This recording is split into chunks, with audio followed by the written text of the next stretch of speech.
ko je Senija Libričič prenehal svojo nogometno kariero, je prevzel funkcijo športnega direktorja, kar je pomenilo, da pač je nastala nova funkcija izvršnega direktorja, ki je pač prevzel Mateo Ražem, s tem pa sem prevzel svojo novo funkcijo tudi jaz kot pomočnik izvršnega direktorja. V bistvu, ko je prišlo do teh strukturnih sprememb v klubu, smo ugotovili, da je funkcija izvršnega direktorja v bistvu precej zahtevna in da so naloge, ki jih izvršni direktor opravlja, zelo obsežne. Zato so se v vodstvu kluba odločili, da bomo tej funkciji dodali tudi funkcijo pomočnika.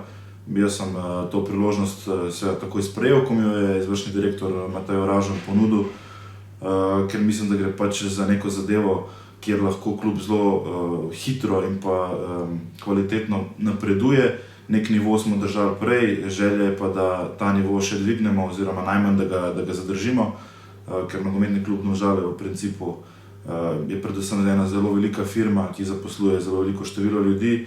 V prvi vrsti pomočnik izvršnega direktorja izvršuje naloge, ki mu jih da izvršni direktor. Če pa gremo malo bolj konkretno v to, kaj je moje delo, bi opisal to kot neko povezovanje sektorjev kluba oziroma dela sektorjev kluba, koordinacija dela, to se pravi tehničnega dela, ki ga vodi Grega Krmavnar, nekega poslovno-finančnega dela, ki ga vodi Tina Jeklic, in pa seveda pol športnega dela. Športni del pa tudi delimo nekje pri nas v članski del in pa v MNC. To pa v bistvu izgleda tako, da moj delovni dan je enostavno sestankovanje, v veliki meri pa tudi delo po telefonu, ker je ključno za to, da stvari v nogometnem klubu Domžale štimajo, komunikacija. Moja vloga je pa se pravi neka povezava med temi sektorji in seveda potem povezava do izvršnega direktorja, da on ve, kaj se v klubu vsak dan na operativni ravni dogaja. Ja, ni klasična funkcija, to je funkcija, ki pač prinaša s sabo stres, predvsem pa prinaša pogosto neke razmere, ki niso normalne v neki normalni službi. V normalni službi si 8 ur pač nekje in po 8 urah si doma, tukaj pač ni tako.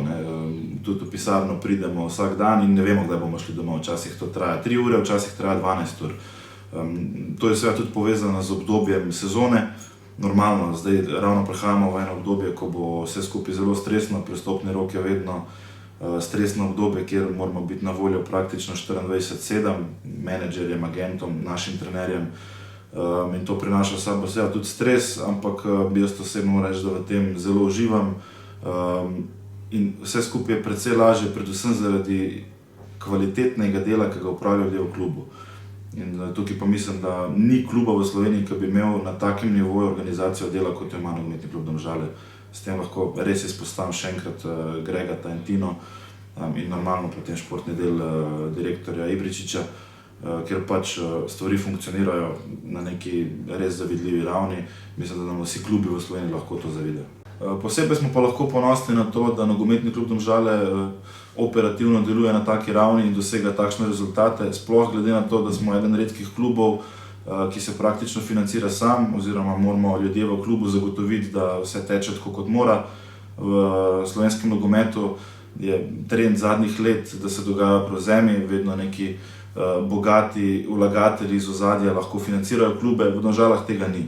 V Domžalah moramo vsako poletje načrtovati celotno sezono tako, da cel budžet zagotovimo sami in to res ni lahko, zato mislim, da se morajo ljudje tudi zavedati, da je to ena velika prednost tega kluba, da to vsako leto uspešno počne. V nogometnem klubu Domžale se počutim od prvega dne fenomenalno.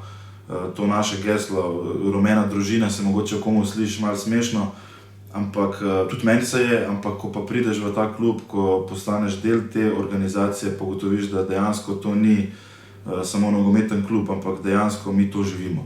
To je rumena družina in mi smo povezani na eni drugi ravni in moram reči, da jaz res sem to od prvega trenutka začutil in vsak dan, ko pridem v službo, neizmerno uživam. Ob tej priliki se zato lahko res še enkrat iskreno zahvalim izvršnemu direktorju Mateju Ražmu. On me je zdaj že pred več kot enim letom povabil v klub in moram reči, da sem vsak dan vesel in zadovoljen, da sem takrat to ponudbo sprejel in upam, da bom še dolgo delal rumene družine.